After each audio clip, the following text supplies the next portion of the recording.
Pretty straightforward. Yeah, it was.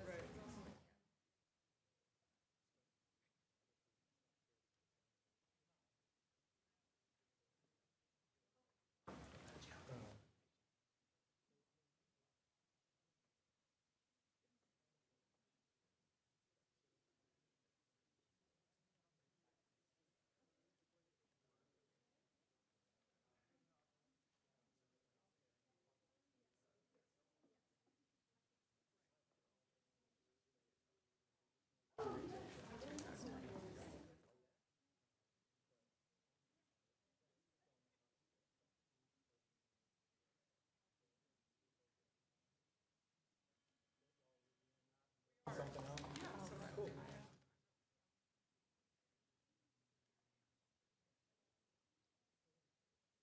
This conference will now be recorded.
But, and so they were like, that's what I was assigned to do.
Good evening, everybody. 7 o'clock. We'll call this meeting to order. I'm Mayor Pro Tem Tim Gould. The Mayor Norton's out of town, and Dr. Wheaton is out of town also, and Councilmember Latonia Hines is calling in and joining us virtually. I'd like to welcome Pastor Dyke Verkeek from the Life Church Assembly of God for invocation and pledge. Good evening. Would you join me in a time of prayer? Father, we come before you tonight. We're grateful for your goodness and your favor. Pray, Lord, that you'll guide this meeting tonight. I pray a blessing over these leaders. Thank you for wisdom.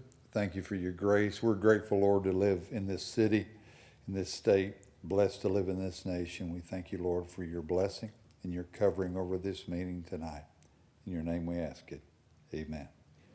Would you stand with me and join in the Pledge of Allegiance? I pledge allegiance to the flag of the United States of America and to the republic for which it stands, one nation, under God, indivisible, with liberty and justice for all.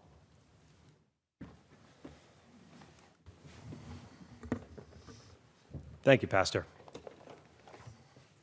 There's no agenda changes tonight, and we'll have the mayoral report. 1 second.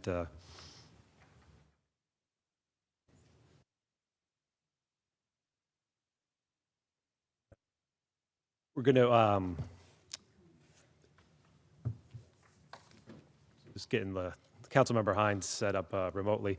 We had first thing, we had a proclamation earlier this afternoon here in City Council chambers in recognition of National Recovery Month. So it's September. It's an important month for folks who are battling substance abuse issues and are in recovery. We had a state representative, Eric Allen, Cobb County Commissioner Jericho Wilson were here, and we had the honor of presenting a proclamation to representatives on the Council of Substance Abuse. So it's an important issue, and appreciate those folks being here with us today. And next really important item, Councilmember Hines wants to make a statement about the tragic loss of life from our Cobb County Sheriff's deputies a week and a half ago. And Latonia, can you hear us? I think so. If you give me just a second here, I'm trying to get set up so you can you hear me? We can hear you. Okay. All right. And so what I'd like to do, for those of you who are not aware, on September 8th, we lost two of our Cobb County deputies in the line of duty. They were executing a warrant, and they were gunned down in the process of doing that.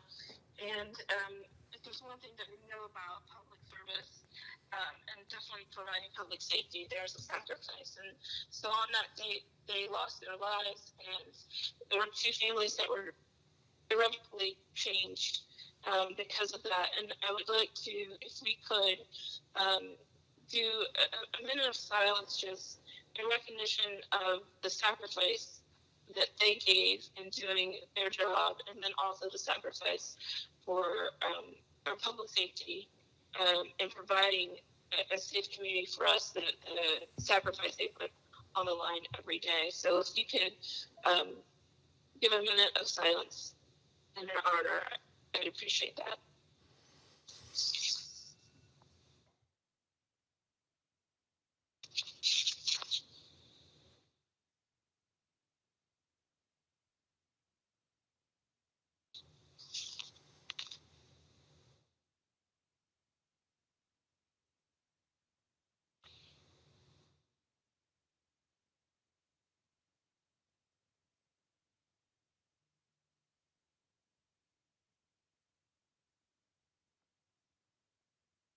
Thank you.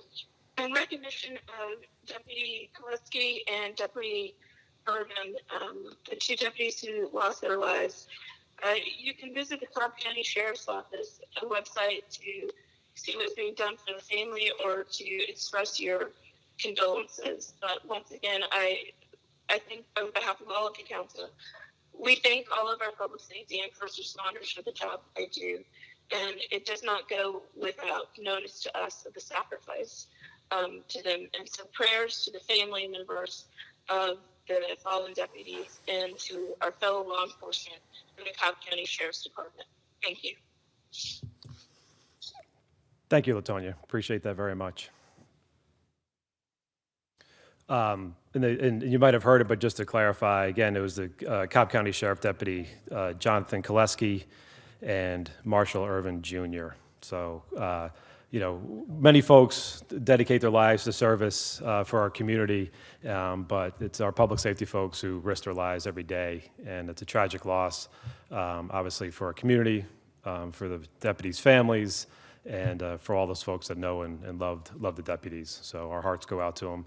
As LaTonya said, the Cobb County Sheriff's Department does have a fund you're welcome and encouraged to donate to that'll support the deputies' families. So thank you.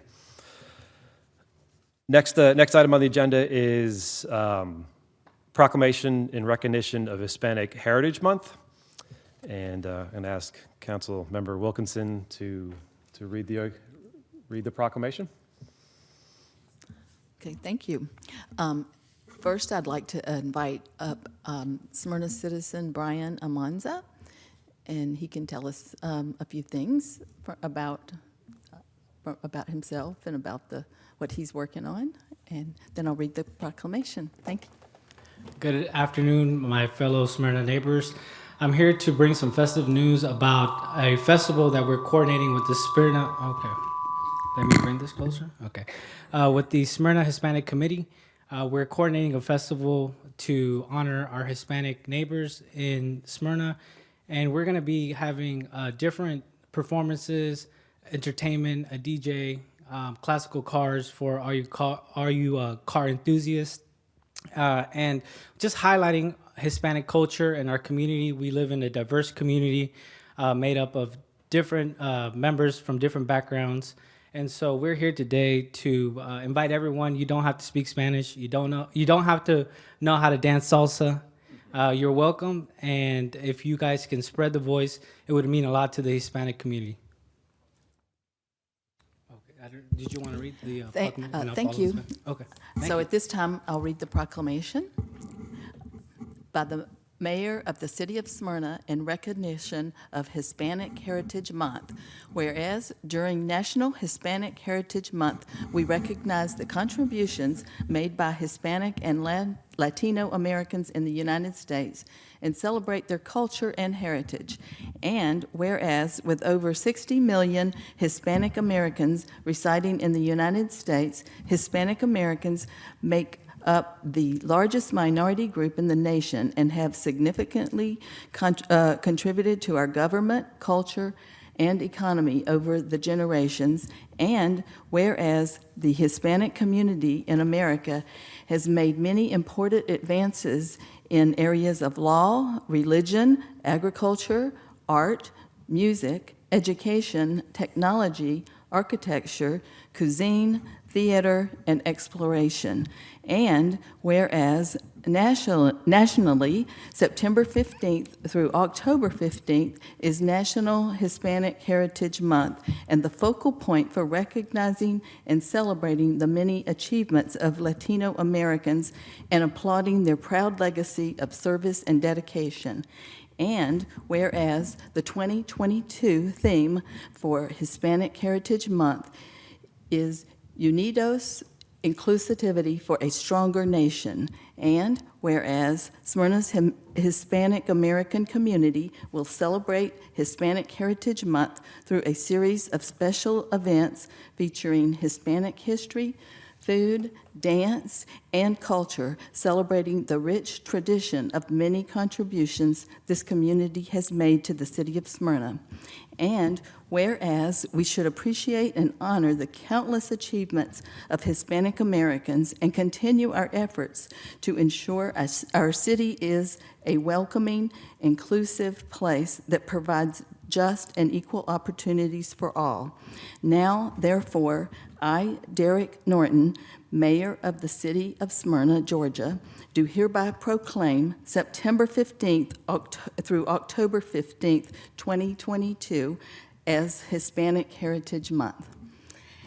And with that, I would like to ask Brian Amanza to read the proclamation in Spanish. Thank you. En reconocimiento al mes de la herencia hispana, considerando que durante el mes nacional de la herencia hispana reconocemos las contribuciones hechas por hispanos y latinoamericanos en los Estados Unidos, celebramos su cultura y herencia y considerando que con más de 60 millones de hispanoamericanos que residen en los Estados Unidos, los hispanoamericanos constituyen el grupo minoritario más grande de la nación y han contribuido significativamente a nuestro gobierno, cultura y economía a lo largo de las generaciones. Y considerando que la comunidad hispana en los Estados Unidos ha hecho muchos avances importantes en las áreas de derecho, religión, agricultura, arte, música, educación, tecnología, arquitectura, gastronomía, teatro y exploración. Y considerando que a nivel nacional, del 15 de septiembre al 15 de octubre es el mes nacional de la herencia hispana y el punto focal para reconocer y celebrar a los muchos logros de los latinoamericanos y aplaudir su admirable legado de servicio y dedicación. Y considerando que el tema del 2022 para el mes de la herencia hispana es Unidos, inclusividad para una nación más firme, y considerando que la comunidad hispanoamericana de Esmirna celebrará el mes de la herencia hispana a través de una serie de eventos especiales que presentarán la historia, comida, danza y arte hispanos, celebrando la rica tradición y muchas contribuciones que esta comunidad ha hecho a la ciudad de Esmirna, y considerando que debemos apreciar y honrar los innumerables logros de los hispanoamericanos y continuar nuestros esfuerzos para garantizar que nuestra ciudad sea un logro acogedor y inclusivo que brinde oportunidades justas e iguales para todos.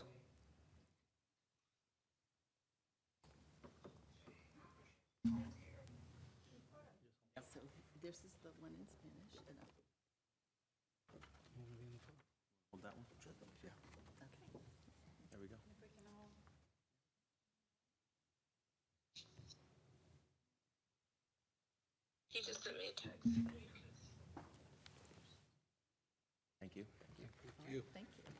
Awesome. Thank you guys so much. Thanks for your work on planning the committee and doing all that, Brian. Appreciate what you do. Thank It's you a so really much. important thing for the city. Thank you. Yeah.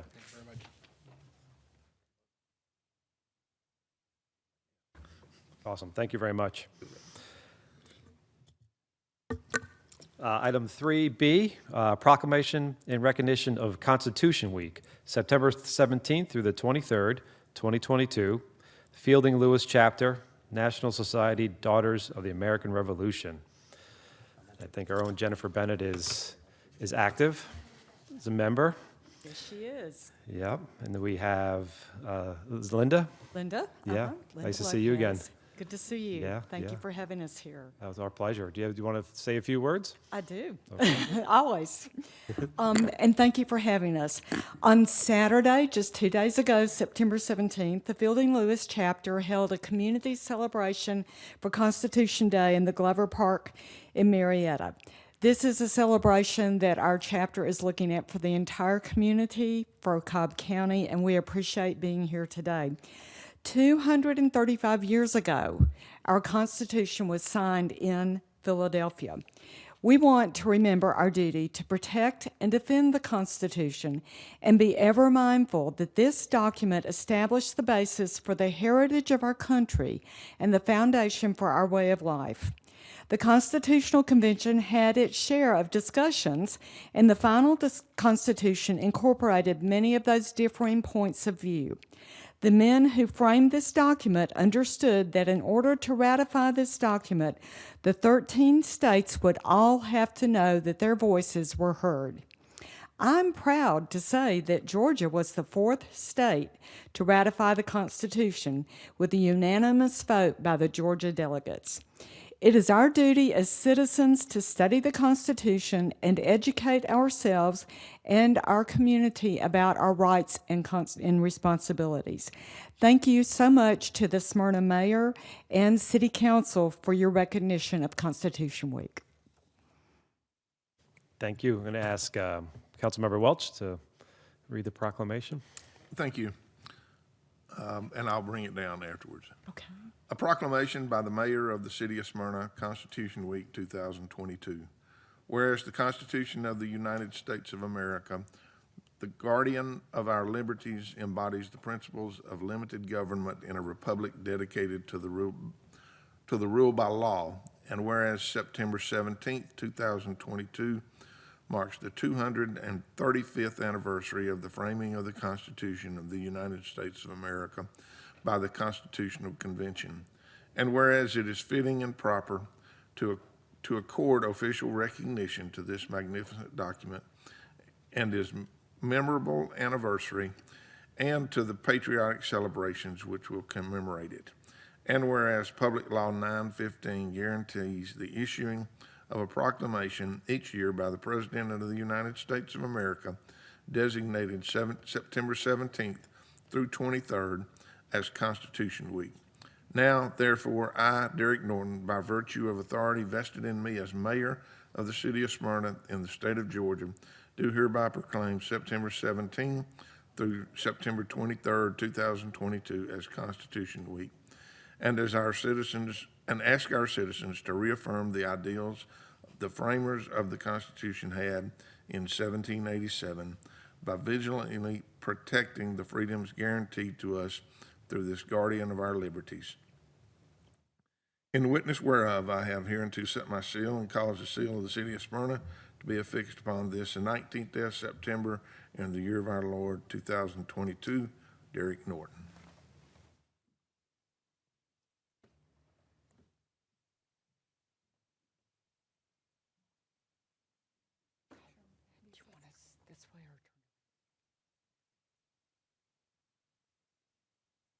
Okay.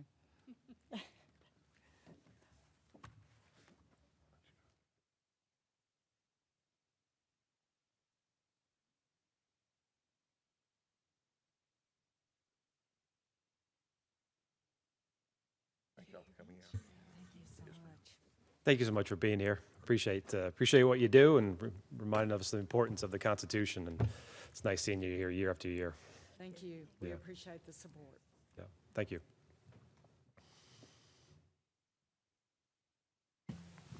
Next item, item 3C. We have a really wonderful art display in City Hall, and we had the reception earlier today. And like to ask the artists who are here with us today to come on up.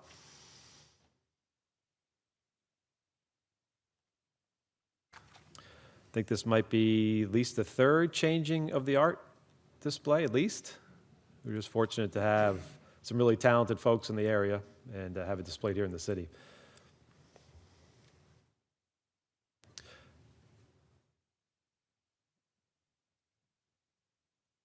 Mr. Bennett is going to read the background, please. Here.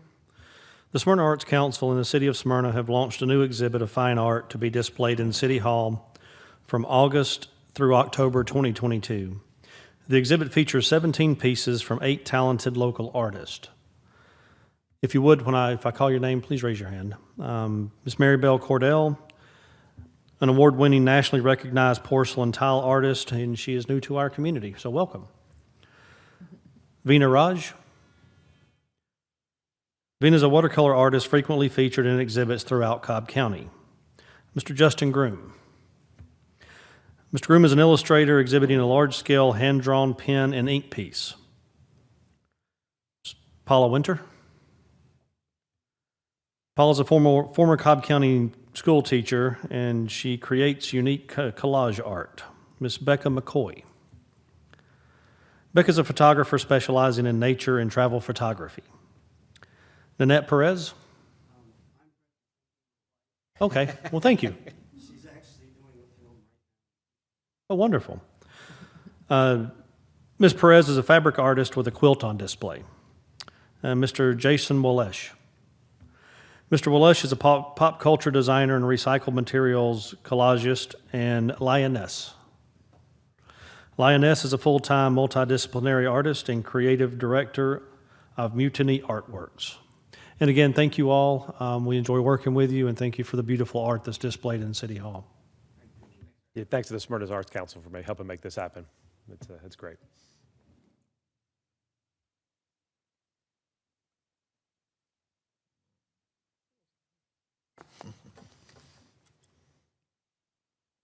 Excellent. All right. Done with the fun stuff.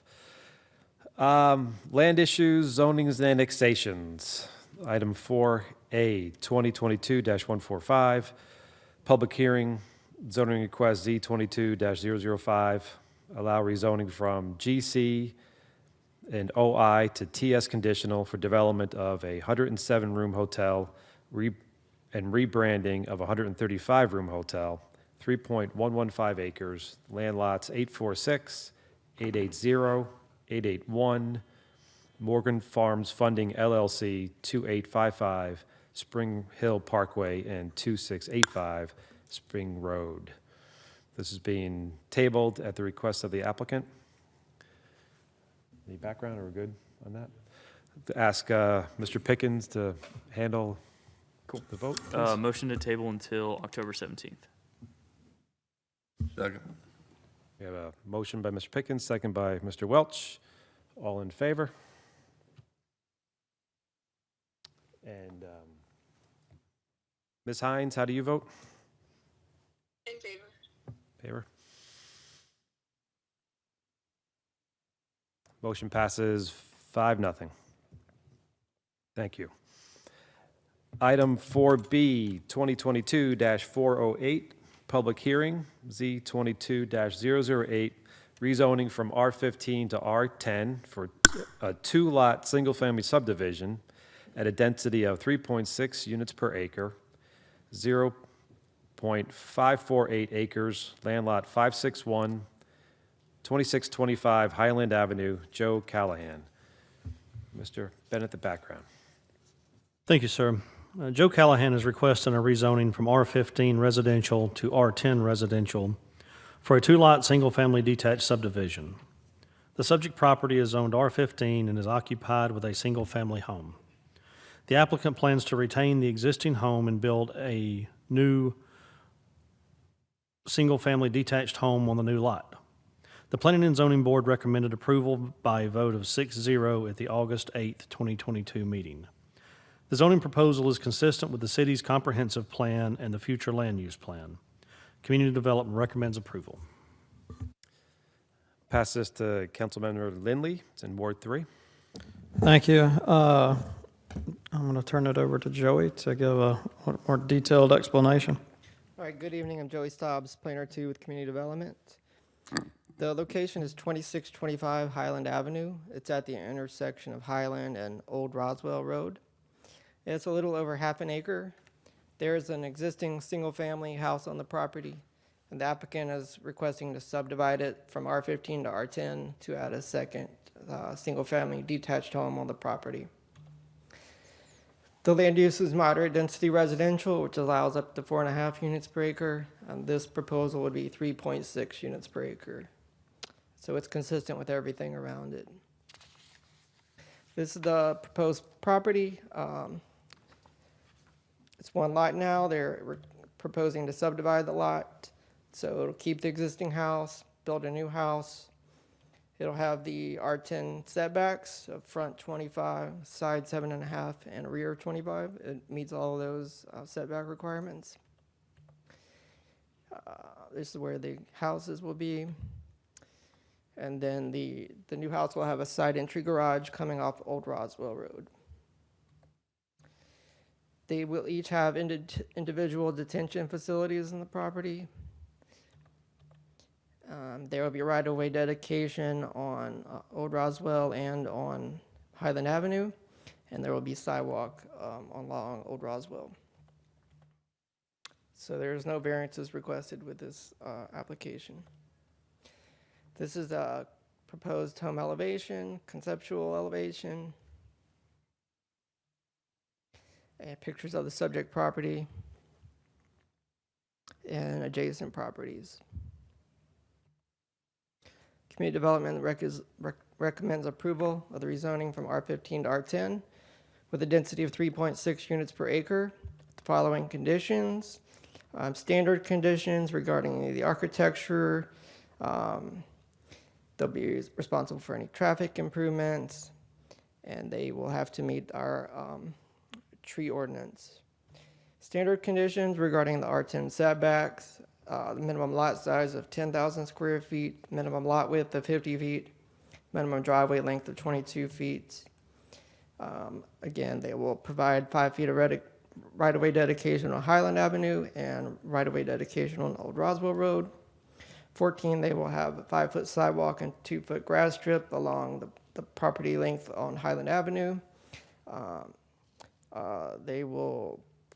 Maximum height will be 35 feet. And then they will have to meet our fire access requirements, water and sewer requirements, and stormwater requirements. And the last, they will have to be in compliance with the site plan submitted with the application and the architectural elevation submitted with the application. I'm happy to answer any questions.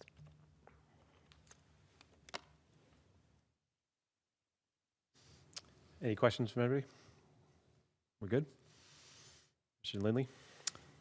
I guess we're going to hear from the developer builder. Yep. Or Sean. Oh, I'm sorry, this is a public hearing. Anybody who wants to be? Scott, do that now? Do you want to swear him in?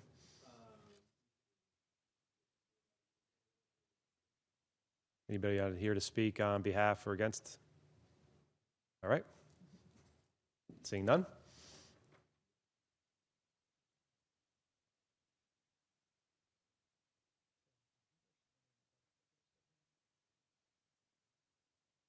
I'm sorry, I might have missed somebody. Did somebody want to speak in the back? If you could come on up and, do you want to speak? Okay, why don't you get, if you don't mind, just please get sworn in and then you can decide if you'd like to or not.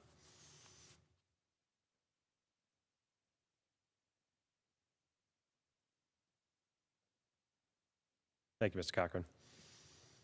I'm Sean Murphy. I reside at 3282 Lee Street, Smyrna, Georgia. I'm here representing the applicant. Mr. Kolb apologizes. He is stuck in some kind of crazy traffic on 285 and said he wasn't going to get here in time. I just wanted to briefly mention kind of the process that we went through on this. I don't think we have any opposition tonight, which is a good thing. Most of you are probably familiar with this intersection. It kind of feels like it needs a house. It's a big triangle that's awful deep and a bunch of grass and not much there, and there's been a lot of discussion about what to do with that space over the years. So my client had secured the property, and the person who's standing here behind me is the owner of the property. As was pointed out, there is an existing house. That house will remain. It is not being redeveloped. He may add on to it or something in the future, but that's not part of this application. The new lot that we created is to build one new house, and my clients, we went out to the neighborhood leaders as directed by staff, and we made not one but two changes to make sure they were very happy. We started off with this house actually facing the south, facing the tip of the corner there, because we thought maybe that would be what you all wanted to see, but immediately we got stiff opposition from a couple of the neighbors on the western side who said they didn't want to look at the blank side of the house, and they wanted to look at the front of the house. So we rotated the house, and then we realized that the garage was going to face them, and no other garages really face Highland Avenue there. So we came up with a plan to utilize a side entry garage and connect to Old Roswell Road as the other house does to the north. So we went through two iterations to make everybody in the neighborhood happy, and we were happy to do that, and so we came back to you with the plan that you see here. I would ask, I can't remember, and Eric's here, maybe he was here. I think there's a requirement that the stormwater be a certain distance from the road, but I can't recall what it is. And we would like it, if possible, stipulated tonight that we can put the stormwater detention facilities as shown on this plan. Because what that did is allow us to get us a significant side yard on the new lot. If we have to move that detention back up to get it fully off the road, which I think it might be 25 feet, we lose a lot of the usable road. It's not absolutely necessary, but if somebody would be willing to make that stipulation, we would very much appreciate it. And with that, I yield. Rusty, I know you're not engineering, but do you have a comment on that? Of course, the engineer was here and then he left. No, I think if you want to provide staff the latitude to work it out with the developer, that we work that stipulation in to be able to cite it appropriately. And we can work that out with him. I mean, there are requirements from the stormwater manual that require certain setbacks and so forth. So if we can give Eric that discretion during permitting to do that, that'd be wonderful. Okay. Yeah. Okay. Sounds. Thank So- you, Sean. Appreciate what you do here in the city. Just to confirm, I know because I had heard and was coordinating with Rusty and Joey, but there were a number of homeowners that had raised initial issues. Those have been resolved? Yes, and the colonel showed up at the first meeting and was concerned about the elevations that we provided, our generic elevations, but we do understand that we can't do the full hardy siding and all that, and they're completely prepared to meet all the standard stipulations for the siding materials. Okay, thank you. Thank you, Sean. Would you like to say anything? I'm for this. All right. I like it. Short and sweet. Perfect. Like to make a motion? If there's no questions Any from other my questions from anyone? colleagues. No, motion do pass as presented. Do I have a second? Second. Mr. Welch, second it. All in favor? For lack of a second. Ms. Hines, how do you vote? I'm in favor. Motion passes 5-0. Thank you very much. This conference will now be recorded. Okay. Move on to item 4C, 2022-451, a plat approval. Approval for a 3-lot subdivision under the R15 zoning requirement. Land lot 384, 1.87 acres, 825 Austin Drive, Sue Varon. Mr. Welch, please. Thank you, Joey. I'm gonna let you go through your spiel on it. Yes, sir. This is just a plat approval request. It's not a rezoning. It's not any variances. It's just a formal approval of a subdivision. This property is 825 Austin Drive. It's about 2 acres, zoned R15. They're looking to subdivide that property under the R15 requirements. This would be how the property subdivided, be 3 lots. They're all about 20,000 square feet, so well over the 15,000 square foot requirement. We'll have a stormwater management facility at the back that will have stormwater for all of the 3 lots, and have the R15 setbacks, front 35, side 10, and rear 30. No variances required. Staff is recommending approval. Is the applicant here? I guess they're not here. Does not look like it. Good. Any questions from anyone? I would like to ask Joey something. Is the zoning surrounding it is also R15? Is that correct? Yes, ma'am. It's all R15. Okay, thank you. Thank you, Joey. With that, I'd like to make a motion to approve item 4C, 2022-451 for the plat approval at 825 Austin Drive. We have a motion and a second by Mr. Lindley. All in favor, please vote. Yep. Ms. Hines? I'm in favor. Thank you. Motion passes 5-0. Excellent, thank you. Item 4D, ORD 2022-18. Approval of ordinance, ORD 2022-18, annexation requests, 100% owners requesting annexation, all tracts or parcels as attached and defined in the issue and background of land lying and being in land lots 396, 397, 398, 399 of the 17th District, 2nd Section, Cobb County, Georgia, 80.31 acres across 8 parcels known as Pebblebrook Road to be effective October 1st, 2022, and part of Ward 7, and authorize the mayor to sign and execute all related documents. Mr. Bennett, background, please. Thank you, sir. The 8 mentioned parcels of an effective date of October 1st, 2022 for annexation. Certified letters were sent by the city clerk to the Cobb County Clerk's Office and the Cobb County Community Development Planning Division on August 22nd, 2022. A letter of non-objection was received from Cobb County on September 6th, 2022. Again, this property is located in Ward 7.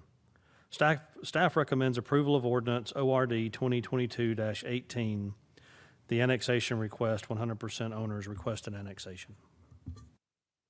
Thank you, Mr. Bennett. I think the landowners are here. Would you like to say anything? Not in particular. We are here if you have any questions, but we would love to be a part of Smyrna. Well, we want to say thank you for wanting to be part of Smyrna, and we're very excited to have you and your family part of our community. So, thank you. With that, Mr. You'd like to make the motion, please? Yep. I'll make a motion to approve 4D ORD 2022-18. Mr. Lindley, second it. All in favor?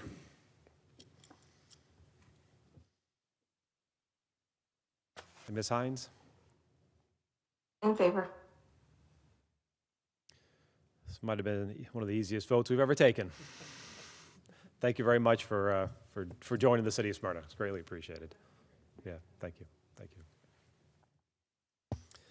Item 4E, ORD 2022-21, to public hearing.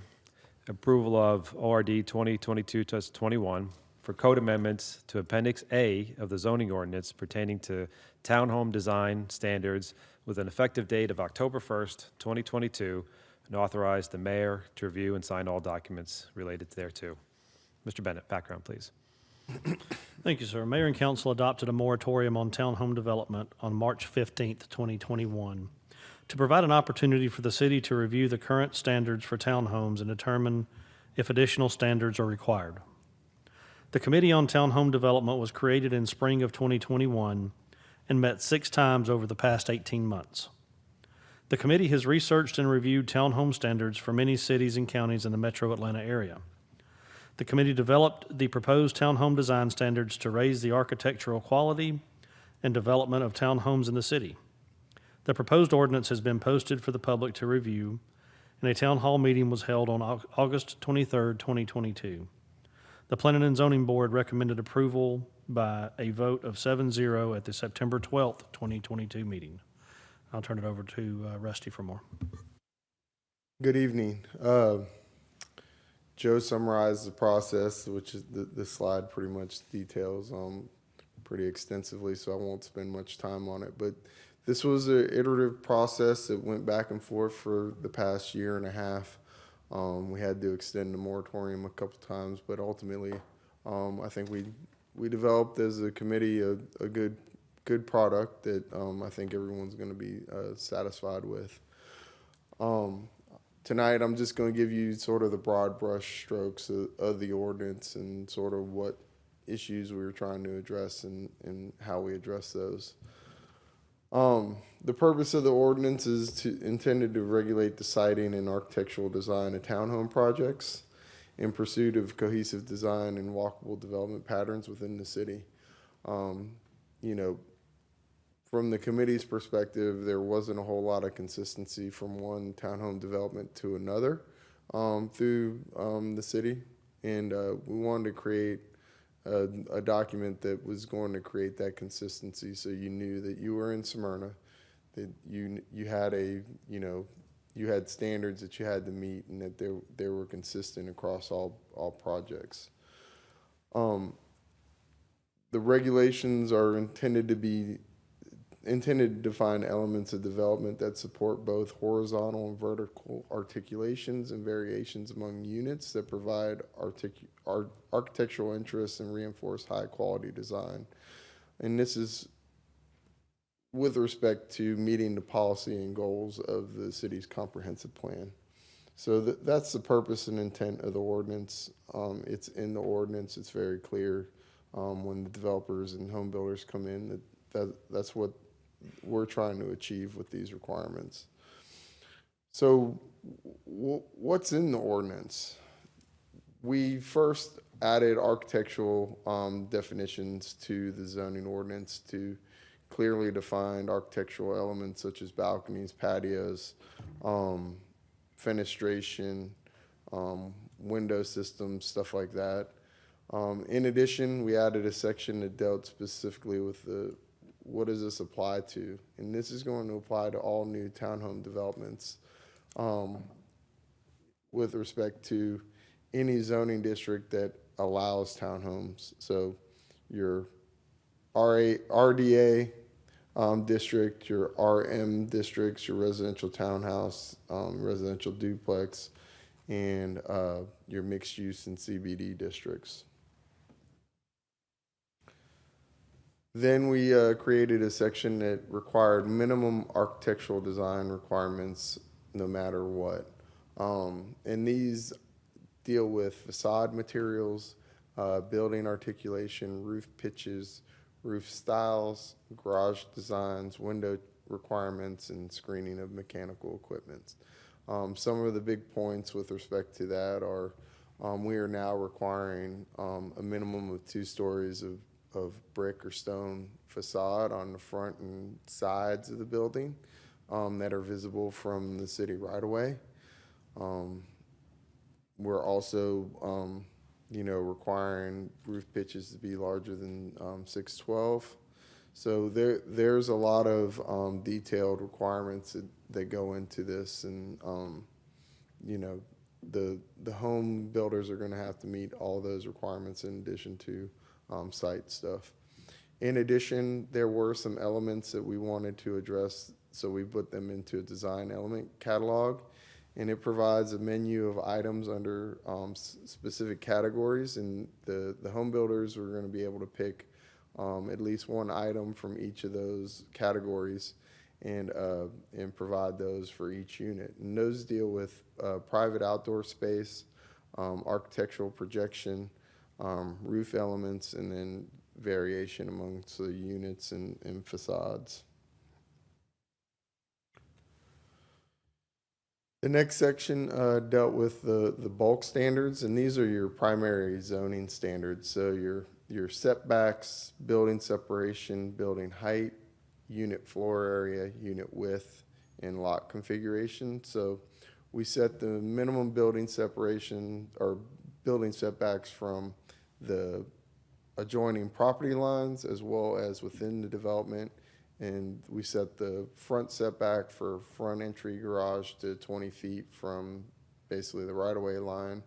And for front entry homes, and then for rear entry homes, we set that front setback at 10 feet. So we're trying to shrink the scale of impact from the development in the right-of-way. The building separations, the most notable change for that is reducing the distance from side to side from 30 feet down to 20 feet. The building height is increasing from 35 feet up to 45 feet, and that's really to allow for rooftop terraces to be allowed by right. We also reduce the minimum floor area for a unit from 1,500 square feet to 1,000 square feet. And that's to provide a home builder, if they do want to provide an affordable product, that they're not set to meeting a minimum floor area requirement, and they can they can provide some units that are a little bit smaller. And finally, the unit width is now set at 24 feet as the minimum width for all units within a townhome development. The next section we added dealt with live-work units. We recognize the opportunity to provide some live-work units where an owner of a property can also operate a business out of the bottom floor of that unit. And it sets minimum requirements for that unit. So the minimum floor area for the total unit is 2,400 square feet. The bottom floor where the commercial space has to be a minimum 500 square feet. And these units are only allowed in CBD in the mixed-use districts. So in the downtown area or within developments that are designed to have a mixture of commercial and residential uses. And as I stated before, the unit has to be owner occupied and the business has to be operated by the owner. The owner can't operate cannot lease out the space to somebody else. Then we provided a section that dealt with site development standards, and those primarily deal with the use of the unit, the building orientation towards the street, the driveways and street design. So we have standards for the street profile, open space requirements, utility requirements, parking, fire accessibility, and HOA requirements. So those are all dealt with in that section. And then finally, we're requiring when a development comes to the city, they got to come through the zoning process and provide a minimum level of information to you guys that deals with a site plan, landscape plan, amenity plan, and then some building elevations. And that's about all I have for you. I'll be happy to answer any questions. And obviously, you guys have the formal code with all the proposed amendments and everything. So if you want to speak to something specifically, we can deal with that as well. Thank you, Rusty. Just a comment. I know you and your department worked awfully hard on this, right, pulling information together for the committee. And so folks know the committee was chaired by Councilmember Lindley, who was myself, and Mr. Welch on the committee. And yeah, a lot of work by staff to put in to come back with ultimately to land on these recommendations. So we appreciate your work. And with that, I'm going to turn it over to committee chair, Mr. Lindley. Yeah, thank you, Mr. Gould, and thank you, Joey and Rusty. I know as noted, y'all spent a lot of work on this, and I think it answers the call that this council and the government had been asked to do for many years. So I want to thank you. We purposely took every bit of the year, and I think the end result will be a product that moves us forward and something our residents and citizens will be happy with. One question for Mr. Cochran, and Rusty, you may know the answer too, but I thought at the last meeting re-extended the moratorium to expire tomorrow, and I note on the agenda that this goes into effect October 1st, so I believe there is a discrepancy there in those dates. It was meant to coincide, I believe. So do we need to amend as part of the motion that it goes into effect tomorrow? That'd probably be the safest thing to do. Yeah, that'd probably be the way to do it. And this is a public hearing, so we'll call for a public hearing before you make a motion. All right. But before we have the offer public hearing, any comments from council yet? Or okay. It is a public hearing. Does anybody would like to speak for or against this item? All right, seeing none, back to Mr. Lindley. So with that, I motion do pass with the change that the effect date is tomorrow, September 20th, 2022. Second. Second by Mr. Pickens. All in favor?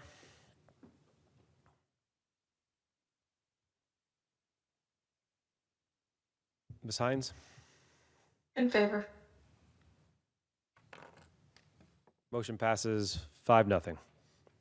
Thanks a lot, Rusty. Appreciate you working, Joey.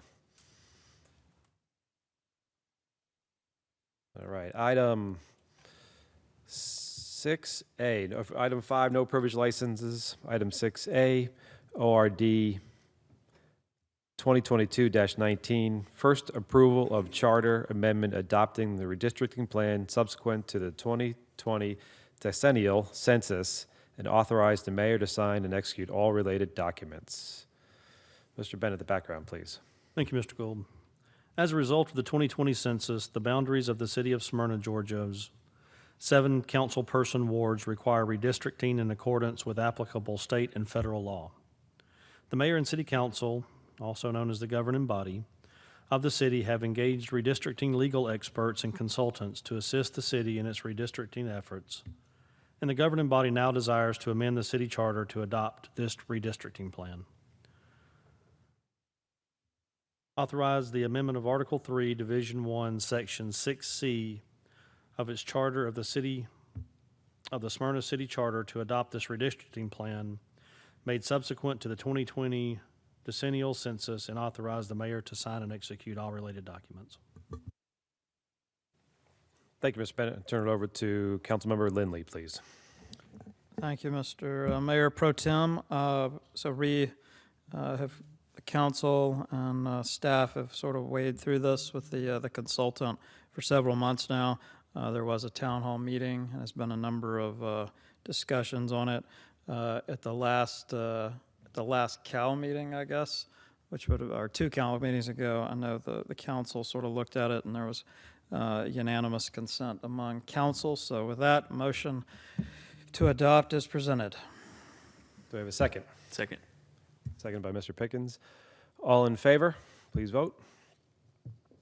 Ms. Hines, how do you vote? In favor, thank you. Motion passes 5-0. Thank you. Item 6B, 2022-462, authorization for change order 1,000 in the amount of $56,285.90 to Ardito Construction of 1290 Austell Road, Marietta, Georgia 3008, for the drainage work at 3307 Fieldwood Drive and 3309 Fieldwood Drive, Smyrna, to be paid from the Capital Outlay Stormwater Infrastructure and Stormwater Project, and authorize the mayor to sign and execute all related documents. Mr. Bennett, the background, please. Yes, sir. The city had to expand the original scope of work from what was originally approved due to adverse conditions from neighboring properties. The city realized the project was much larger once work began, and the addition of a large rain event brought these issues further into focus. While on site, it was deemed necessary to resolve all issues at once. Connecting the original approved scope of work was not sufficient and would not have resolved the additional issues. Public Works and Purchasing recommend authorization for this change order. Thank you, Mr. Bennett. I'm going to turn it over to Mr. Pickens, please. Thank you. I'll make a motion to approve 6B, 2022-462 to address a stormwater infrastructure issue. Seconded by Mr. Lindley. All in favor? Ms. Hines, how do you vote? In favor. Motion passes 5-0. Thank you. Item 6C, RFQ 23-003, approval to award RFQ 23-003 citywide resurfacing project bid to Magnum Paving LLC, 140 Baker Industrial Court, Villa Rica, Georgia, 3018, in the amount of $1,328,883.10, and authorize a total of up to $1,434,145,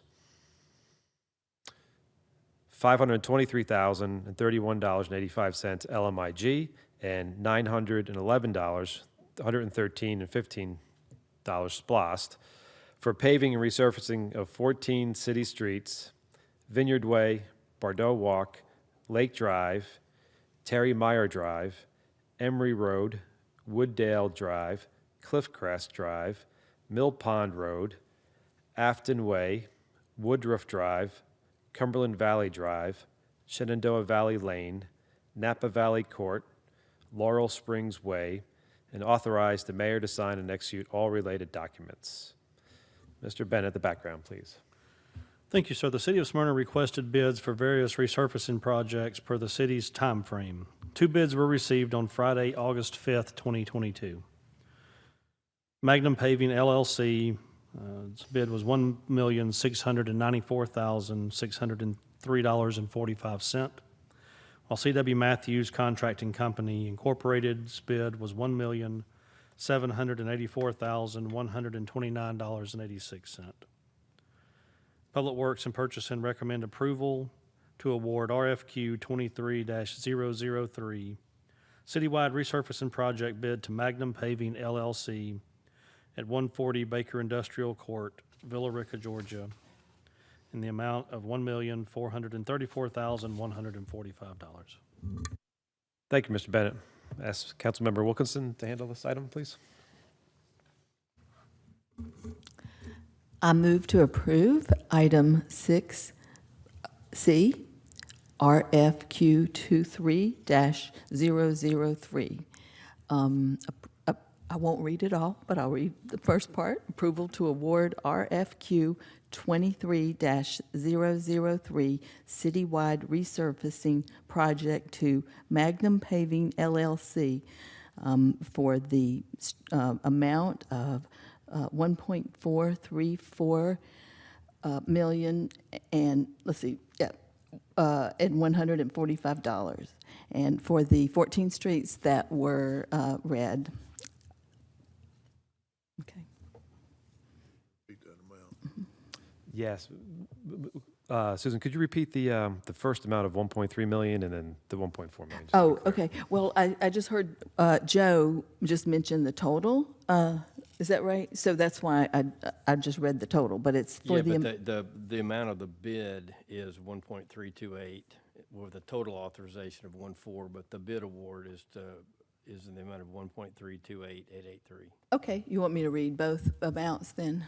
Or I need to do that? Okay, so move to approve item 6C for the amounts of $1.328,883,010 and authorize a total of up to $1.4,340,145 from the to come out. Well, part of it to come out of LMIG, and the other from the SPLOST. Do I need to read those amounts too from the LMIG? Good, I think. Okay, thanks. Excellent. Excellent. Do we have a second? Second. Second for Mr. Pickens. All in favor? Ms. Hines? Ms. Hines, favor. Oh, excellent. Thank you. Motion passes 5-0. And I think Ms. Hines is going to have to step away for the evening. Thank you, Latonia, for joining us. Item 6D, 2022-474, authorization for emergency sewer lining of Concord Road, Manson Avenue, Fawn Lane, Highview Drive, and Rosedale by Utility Asset Management Incorporated, Perry, Georgia, 31069, in the amount of $104,705 to be paid out of the water sewer CIP fund. Mr. Welch. Thank you, Mr. Mayor Pro Tem. I'd like to make a motion to approve item 6D 202. Let me do the background. Sorry. Need a background? Thought you turned it over to me. I did, but Mr. Bennett was supposed to do the background. We're good? I can, gentlemen. The Public Works Water Distribution and Collection 10-year plan includes up to 25 miles each year of inspection and cleaning and emergency repairs. We will follow that up with preventive maintenance and repairs. These emergency repairs consisted of 1,600 linear feet out of the 130,000 linear feet inspected. Now, Mr. Welch. Are we ready now? It's all yours. I'd like to make a motion to approve item 6D, authorization for emergency lining of Concord Road and several other streets by Utility Asset Management of Perry, Georgia. Do I have a second? Second. Ms. Wilkinson, seconded. All in favor?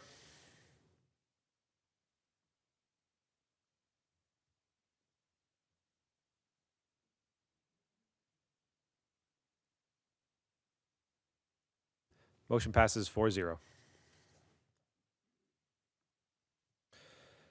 No commercial building permits tonight.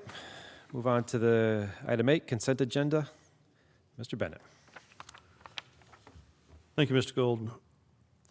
Item 8A, MIN 2022-62, approval of the August 11th, 2022 Committee of the Whole meeting minutes. Item 8B, MIN 2022-63, approval of the August 15th, 2022 pre-council meeting minutes. Item 8C, MIN 2022-64, approval of the August 15th, 2022 mayor and council meeting minutes. Item 8D, 2022-456, approval of the appointment of Ward 5 resident Corey Ingram to the Parks and Recreation Commission to fulfill the term that expires 12/31/2023. This is Ward 5, Ms. Wilkinson's appointee. Item 8E, approval to use council chambers for Concord Lake Village Annual Homeowners Association meeting. This meeting is to be held Thursday, November 10th, 2022 at 7 p.m.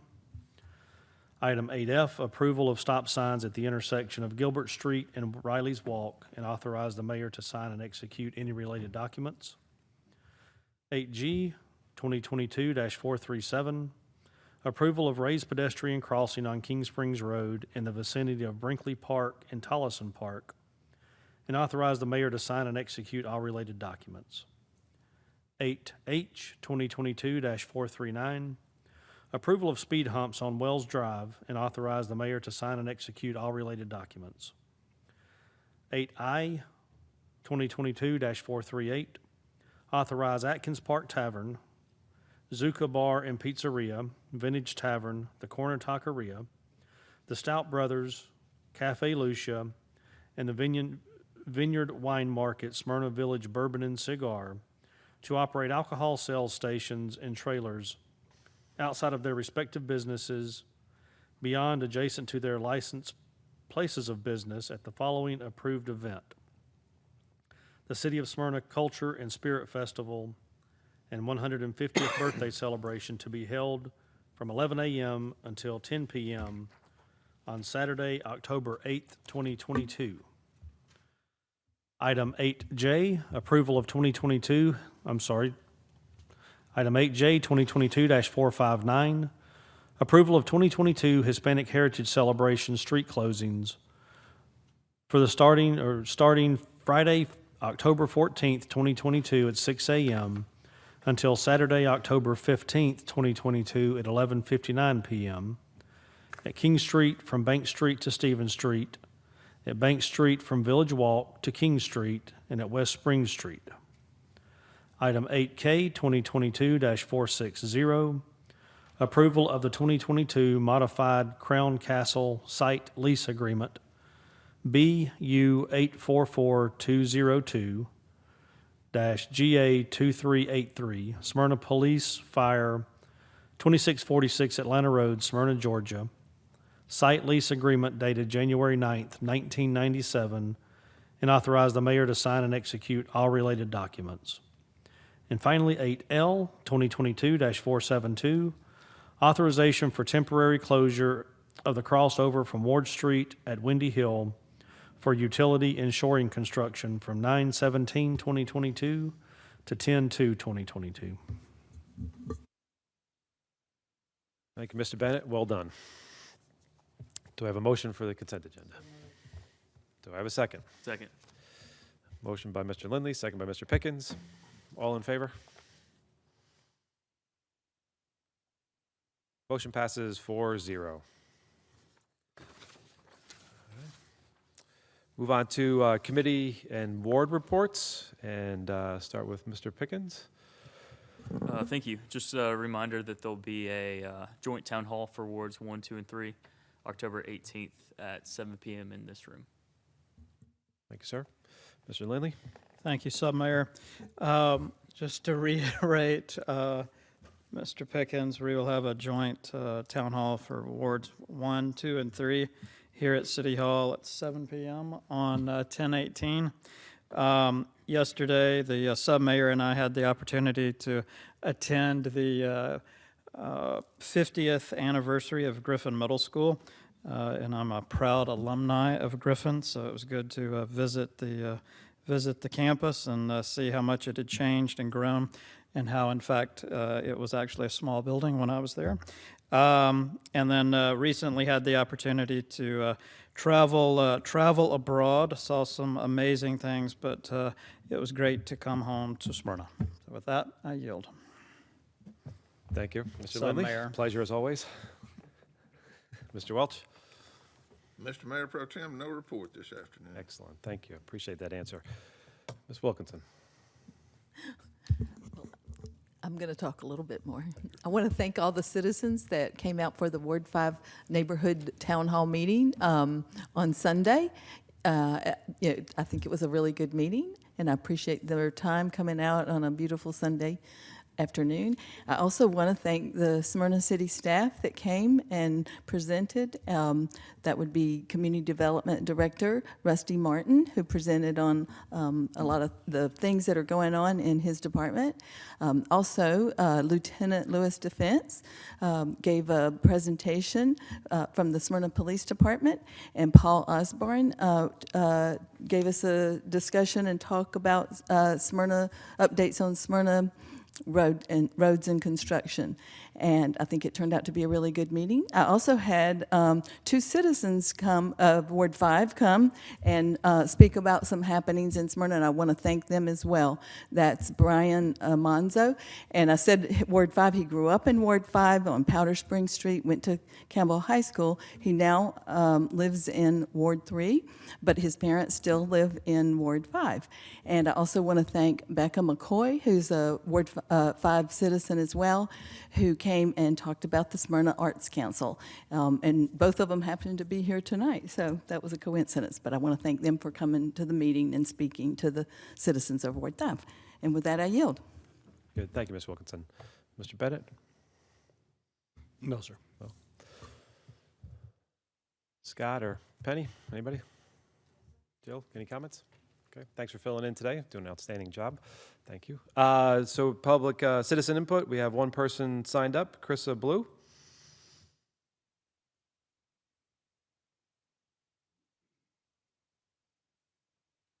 Welcome. Could you state your name and address for the record, please? My name is Krissa Blue, and I reside at 231 Windy Ridge Lane. Thank you. I have a PowerPoint. They told me to go home and print it out for you. Sure. And a reference letter.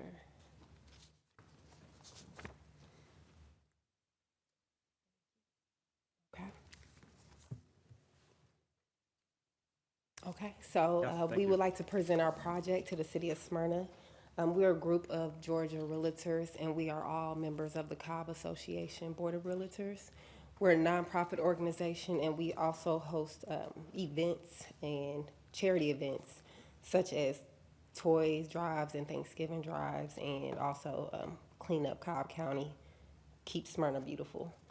We would like to present the benefits of community gardens in our area.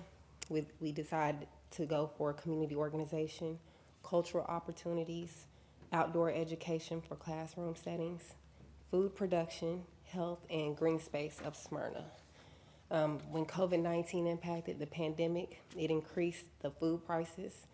We're seeing the inflation surges over 10% in the past year, 5.2% increased for next year's, and the food price index estimates that's going to increase another 3.2%. We're also seeing eviction rises in our county that rose by 7% from last year. We're also seeing a gradual increase in SNAP household benefits and applications that rose by 7% last year. And we're looking to expand Cobb County to link with the land banks to receive the land and start community gardens.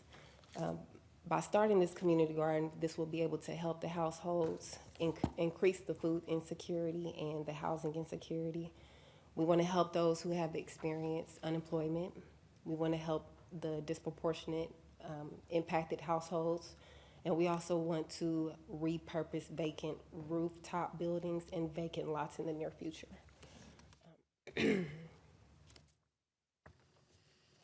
Our key performance indicators are our program will consider 400 households are anticipated to receive accessible and affordable fruit and vegetables, 400 students to participate in after-school food education, 600 households to save $140 and between $400 in food expenses, and most importantly, the disproportionate communities within Cobb County to receive care packages of organic fruit and vegetables.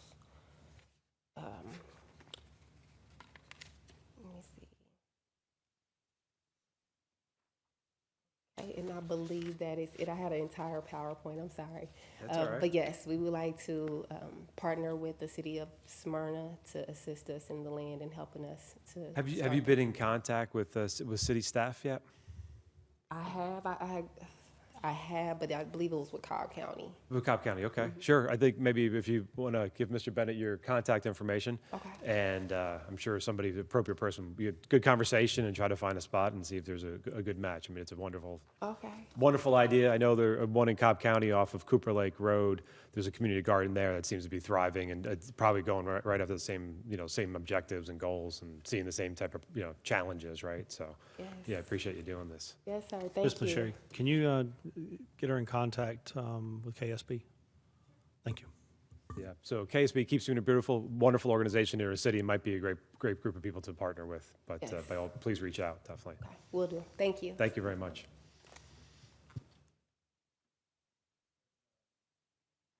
That's the only person signed up for citizen input. Appreciate you being here. Adjourn the meeting at 8:12.